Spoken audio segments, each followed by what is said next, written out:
brothers and sisters, sisters who want to be brothers and vice versa. It's that time of the day you've all been waiting for. Can Jesus see my weed?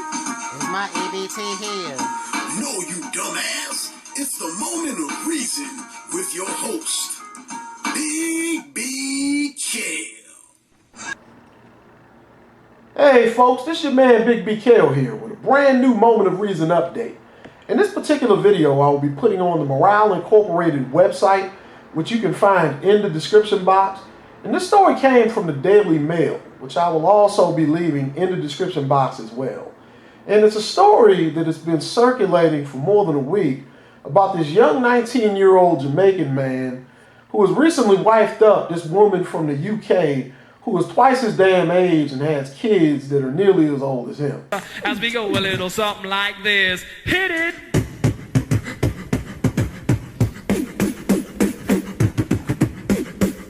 Oh yeah. You know what? A 38-year-old mother of two who married a Jamaican toy boy almost half her age after he romanced her on Skype and BlackBerry Messenger today insisted that they are the real deal. Angahard Lovering, 38, from South Wales, flew to the Caribbean for a 3-week holiday to meet Lorik Bullock, then 19, and says she knew that it was meant to be when she came back pregnant. Her new lover then proposed by text, and despite having only met him once, she accepted and took out a €3,000 loan to pay for his temporary British visa before marrying him last May. And I'm going to stop right there and get to the bulk of the matter, because the more I read this news reel, I feel my stomach churning more and more. I want to start my commentary by saying to those of you who aren't up on what goes on in many tropical vacation areas that are heavily visited by all sorts of tourists seeking paradise, that this is not rare at all. Okay, for eons, you had many men who would leave the hustle and bustle of Western society, okay, to go to all sorts of hot spots all over the planet, be it the Caribbean islands, Mexico, South America, Pacific Islands, Guam, Japan, the Philippines, Vietnam, or countries all over Africa. And these men would go to these sunshine patches and meet some beautiful women who would smile and present themselves as submissive dime pieces that would cater to their every need and please them however they wanted to be pleased.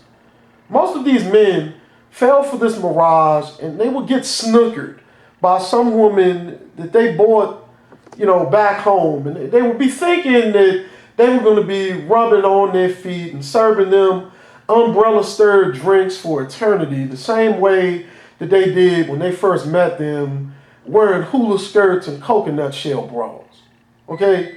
Once they took these women back and got hitched, those women wanted to do nothing but shop and spend money like every other woman in the Western world. All right?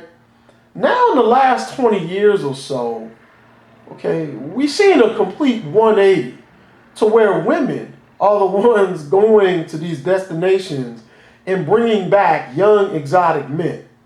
And this is taking place for a couple of reasons.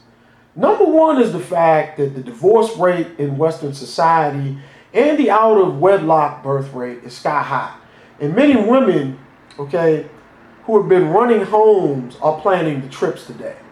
Okay, you don't really see the same thing that many of us who are in our late 30s, like myself, and older, saw when we were coming up as kids, where men would take business trips or go out to the Bahamas for some 2 or 3 day business seminar, that would usually be extended for an entire week.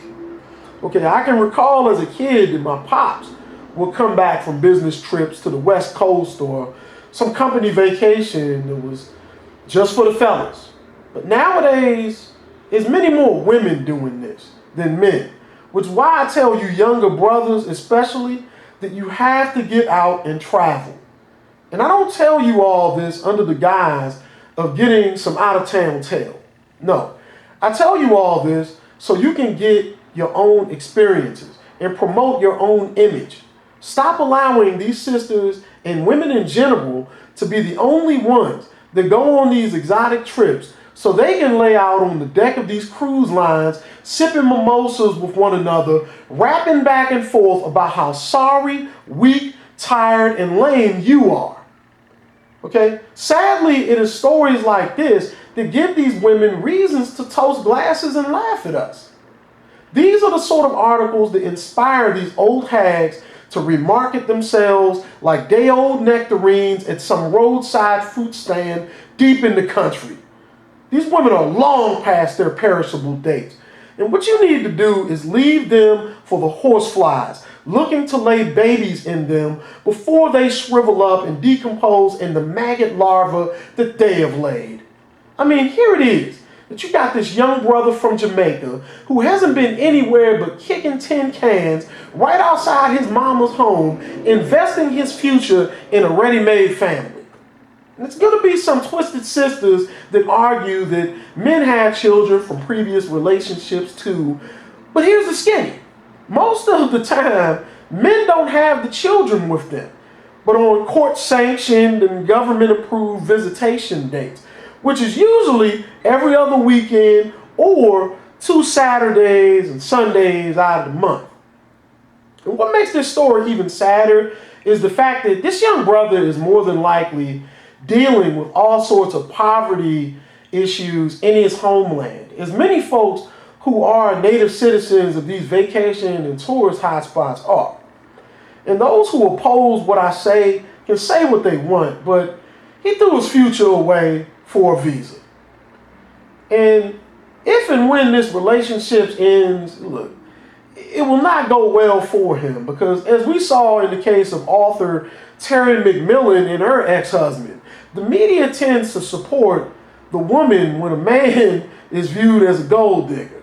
This is your chance to say to the world, were you lying to Terry about your sexuality all those 6 years? No, I wasn't lying about my sexuality. You were not lying? No, I wasn't. So when you married her, you had no inclination whatsoever that you were gay? Right. How does that happen? Seriously, because I've done so many shows. I know so many gay people who've known since they were 4, since they were 3, since they were born, since they were 7. Right. And now, you're saying that you got all the way to 20 and never thought about it? I am. What? Okay. If this ends in divorce, the courts will do the same thing that they did in the McMillan case. And what I mean by that is this. McMillan's net worth is more than $40 million, and her ex received $50,000. Now, I'm quite sure that this woman from the UK doesn't have this sort of bread saved up, but this situation that this young man is involved in would actually be way worse, because this 19-year-old fathered a child with this woman, and he will soon be a normal income-producing resident of the UK. So, should they break up, he will be paying alimony and child support. So in the end, it was this chick who invested in him. Okay? She found herself a barnyard mandingo on the island, and she plans on getting good use out of it.